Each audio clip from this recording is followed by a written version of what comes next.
Olá, amigos, eu espero que vocês estejam bem. Vocês estão trabalhando conosco as orientações do irmão José e nós vamos trabalhar o livro Levanta-te, no capítulo 57, sob a psicografia de Carlos Bacelli, e o capítulo se chama Doentes Orgulhosos. Doentes orgulhosos. Aqui vocês vão ficar atentos, porque quando ele fala para nós de doentes, a palavra doença já sugere para a gente que é a saída do equilíbrio, a saída do prumo. E eu estou fazendo relação a um adoecimento físico. Mas quando ele fala de doentes orgulhosos, nós estamos falando aqui de adoecimento moral. Adoecimento moral. O adoecimento moral, ele é diferente do adoecimento físico. O adoecimento físico, ele vai de uma gripe a um câncer. Tá? Ele vai de um resfriado a um tumor, a uma hepatite. Então, a doença física, ela tem complexidades que o médico irá identificar. Os doentes orgulhosos é uma complexidade moral. E muitas vezes poderá ser identificado por alguém, mas o importante é que nós identifiquemos. Então, o título para a gente do capítulo 57 é Doentes Orgulhosos. E quando ele usa o termo orgulhoso, eu quero lembrar para vocês que lá no Evangelho segundo o Espiritismo, no capítulo 7, ele vai trazer para nós sobre o orgulho e a humildade. Quando ele fala a respeito do orgulho e da humildade, ele coloca para a gente que o orgulho representa a raiz de todas as nossas dificuldades. Se o orgulho representa a raiz, então todas as outras dificuldades que a gente tem no campo moral vão representar o tronco e a copa. Então ele vai falar a respeito do orgulho e a humildade, e ali o Evangelho, Kardec vai trazer para a gente que o orgulho é a raiz de todas as nossas dificuldades. Olha bem, doentes orgulhosos, ele vai trazer que as nossas dificuldades, elas estão alicerçadas nessa raiz. Elas estão envolvidas com essa dificuldade que muitas vezes a gente vai estruturando o mal-estar no nosso estado íntimo e a gente vai ver isso aqui ao longo do texto. Veja bem, grande parte dos homens na terra são doentes orgulhosos que não admitem a sua crônica enfermidade espiritual, carente do médico divino. Grande parte não se envolve com a necessidade de mudança, nem acredita que está doente. Quando ele fala grande parte dos homens da Terra, ou seja, grande parte dos moradores do planeta, gente, nós temos aqui o planeta. Vamos dividir aqui o planeta em 3. Nós temos 1/3, 2/3 e 3/3. Grande parte, então, significa para nós aqui a maioria. Não é uma pequena parte. Uma pequena parte seria apenas 1/3. Uma pequena parte. Grande parte, a maior parte do planeta está envolvido com as situações do orgulho. A maior parte do planeta não busca a cura das questões espirituais no Divino Mestre, não busca.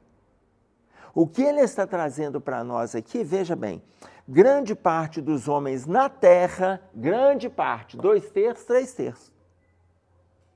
Ou seja, 2/3 do planeta, 2/3 do planeta, são doentes orgulhosos que não admitem a sua crônica enfermidade espiritual.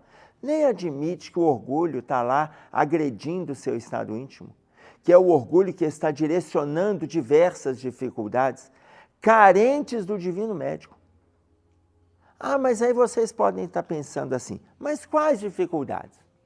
Pense uma dificuldade que você tem, você sabe que você tem, pensa. Pensa uma dificuldade que você tem. Pensou? Você pensou se você é fofoqueiro? Olha a fofoca aqui, é uma dificuldade. Você pensou se você é ciumento? Ela está aqui. Que você não tem fé? A incredulidade está aqui. Que você é agressivo? Está aqui.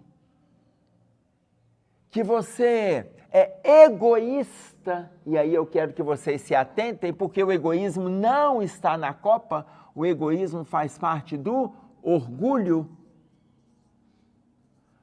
Faz parte do orgulho, não. Ele tem a sua origem no orgulho. O que nasce primeiro no nosso quadro moral de dificuldades é o orgulho. E isso que o Evangelho traz para a gente, quando ele fala do orgulho e a humildade, no capítulo 7 do Evangelho. No capítulo 11, ele vai falar assim, egoísmo, filho do orgulho. Se o orgulho é a raiz, o egoísmo é o tronco. Daqui se originam todas as outras dificuldades. Você parou para pensar, ah, mas eu tenho uma vaidade que até me incomoda. Então, está aqui a vaidade. Nossa, mas eu como excessivamente. Olha, se tiver gostoso, aí é que eu não aguento mesmo. Eu como 2, 3, 4 vezes. Está aqui a gula. Ah, não, mas eu penso muito. O meu pensamento negativo, ele prolifera dentro de mim. Está aqui o pensamento negativo. Enfim, nessa construção da copa das nossas viciações morais, nessa construção, nós encontramos a maior parte da criatura humana. É isso que ele está colocando aqui, ó. Grande parte dos homens na Terra são doentes orgulhosos que não admitem a sua crônica enfermidade espiritual, carentes do divino médico. Só de admitir que eu tenho essas dificuldades aqui, eu preciso do divino médico. Qual é o divino médico? Aquele que trouxe para nós o Evangelho. Esse que trouxe o Evangelho, agora eu estou falando a respeito de Jesus. Não estou nem fazendo referência aos profetas. Então, somos, ele coloca, carentes do divino médico. Vamos pegar um exemplo simples? Vocês vão ver lá na mulher hemorroíça. A mulher hemorroíça, ela tinha uma fé tão presente dentro dela, tão alicerçada dentro dela, que ela colocou na cabecinha dela, que se ela tocasse nas vestes do Cristo, ela estaria curada. A mulher hemorroíça, e aí a gente precisa ressaltar que ela tinha um fluxo sanguíneo, esse fluxo sanguíneo hemorroidal, que era perda de sangue constante, ele já acontecia por 12 anos. 12 anos. Ora, se ela estava perdendo o fluxo sanguíneo, ela estava perdendo sangue por 12 anos, ela estava perdendo vitalidade. Quando ela coloca na cabecinha dela, se eu tocar nas vestes do Cristo, ela só escutou falar de Jesus. Ninguém falou com ela, vai lá, conversa com ele, pede para ele te curar. Ela já tinha ido em médicos, curadores, filósofos, ela já foi de 12 anos de busca, gente. Ela não estava acomodada naquele sofrimento. 12 anos. Perda de sangue significa, espiritualmente, perda de vitalidade. Emocionalmente, perda de energia, perda de sangue. Porque não é o sangue do ciclo normal feminino, não é esse sangue. Era um sangue hemorroidal. Ou seja, se ela estava perdendo, ela teve que desfazer de todo o orgulho. Por que teve que se fazer de todo orgulho? Ela morava, Amélia Rodrigues coloca para nós no livro Primícias do Reino, ela morava numa região isolada da comunidade, porque ter o fluxo hemorroidal, ter o fluxo sanguíneo, ali era um fluxo doentio e todas as pessoas se afastavam dela. Então, para ela, ela cansou de ser recusada do convívio, para ela não conviver mais com esse isolamento que as pessoas promoviam, ela se promoveu morar à beira da estrada.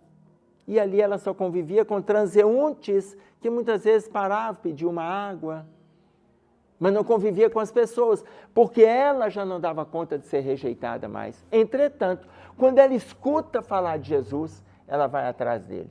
E ela vai atrás dele, atenção, ele no meio de uma multidão, porque ele foi chamado por Jairo, que era um líder da sinagoga, para curar a filha.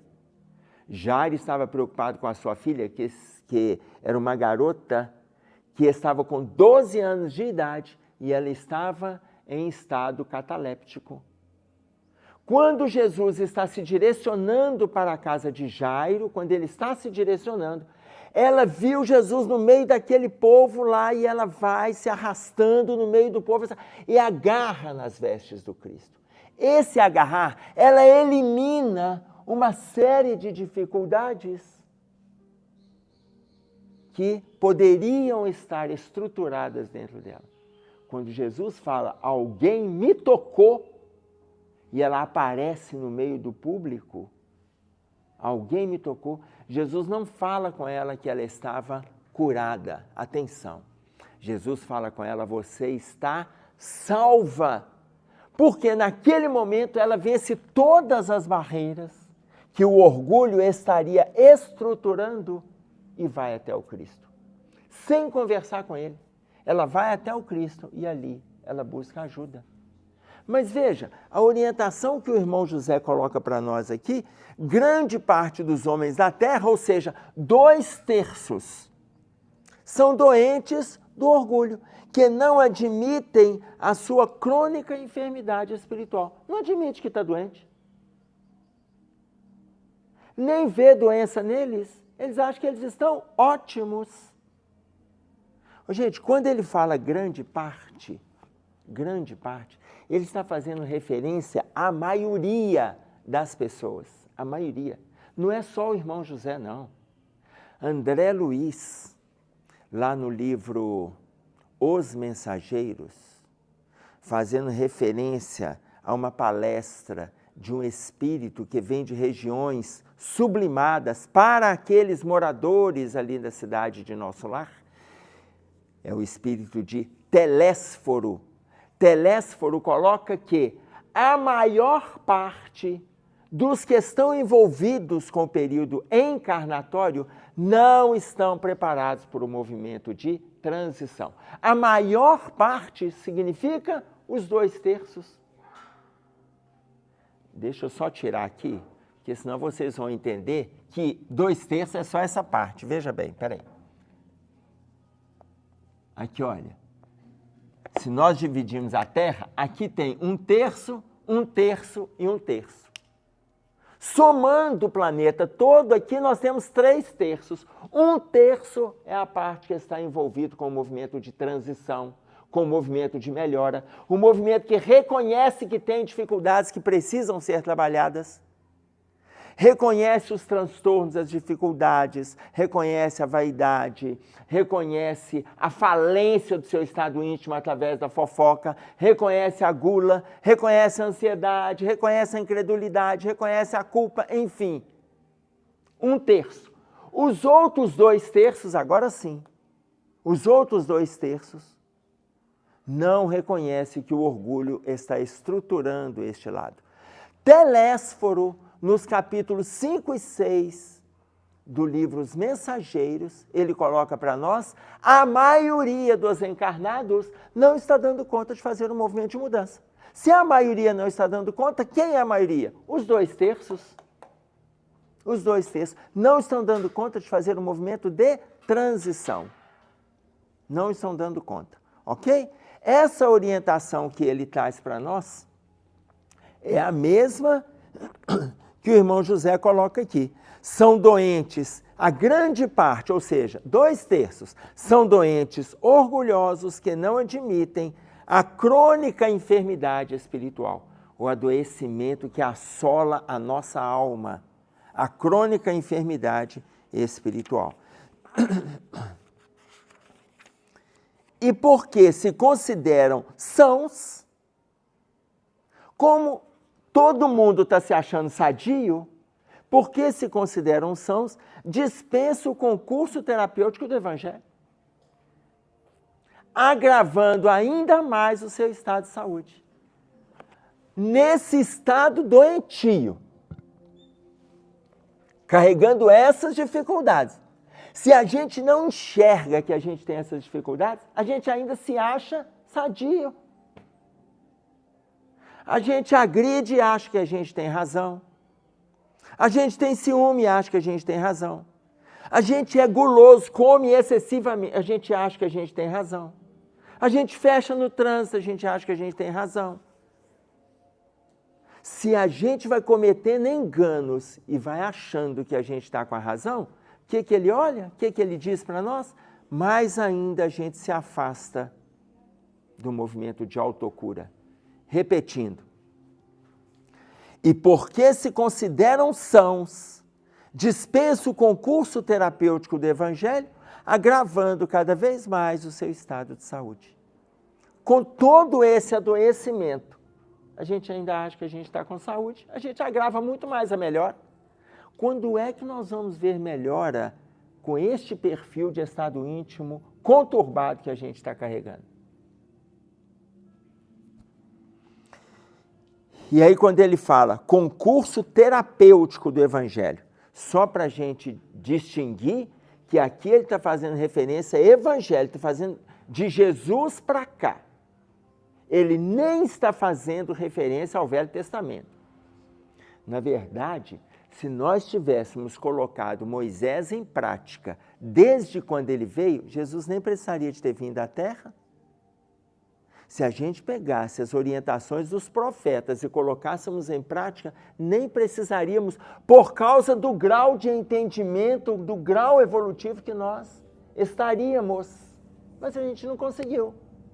Vieram Moisés e os profetas, veio Jesus, vieram depois de Jesus, ou seja, vários discípulos, e depois vários missionários de outros planos, e a gente continua alicerçando o nosso estado conturbado.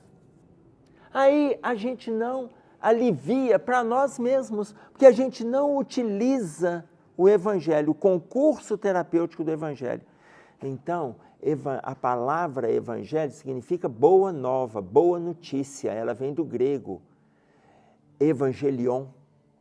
Se significa a boa nova, aproveitemos a boa nova. E aí ele fecha para nós o texto com esse parágrafo. A verdade, porém, é que a humanidade sem o Cristo caminha. Vamos lá? A humanidade inteira sem o Cristo, ela caminha.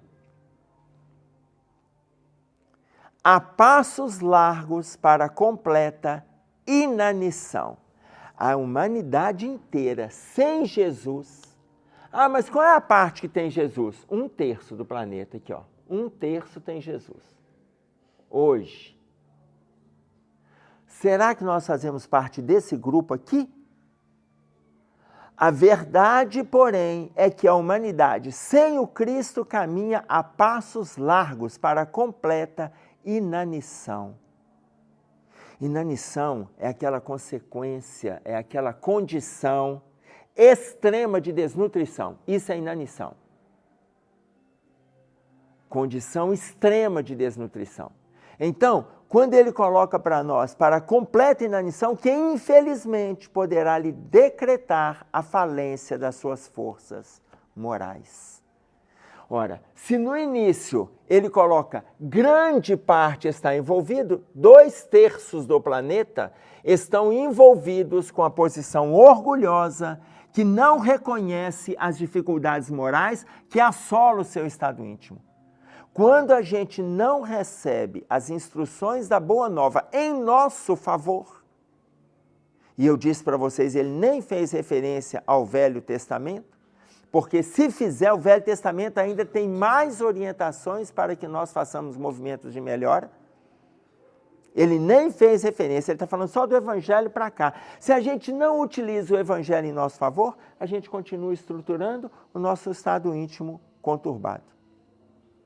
Com o estado íntimo conturbado, a gente, em vez de ficar no grupo de 1/3, a gente abraça os 2/3.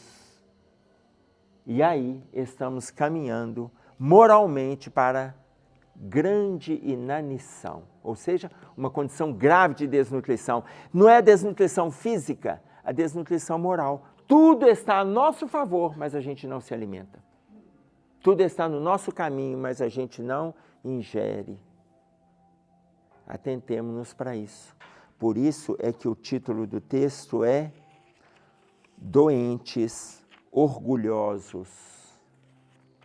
É hora de nós reconhecermos a necessidade de mudança que a gente precisa fazer. O nosso tempo é hoje. Não dá mais para a gente perder tempo com situações que não vão acrescentar nada. Até o Evangelho coloca para nós no capítulo 20, os trabalhadores da última hora, no item ide e pregai, ele coloca para nós assim: é hora de sacrificar as vossas ocupações fúteis, porque as ocupações fúteis, elas estão estruturando o perfil moral perturbador. As ocupações fúteis.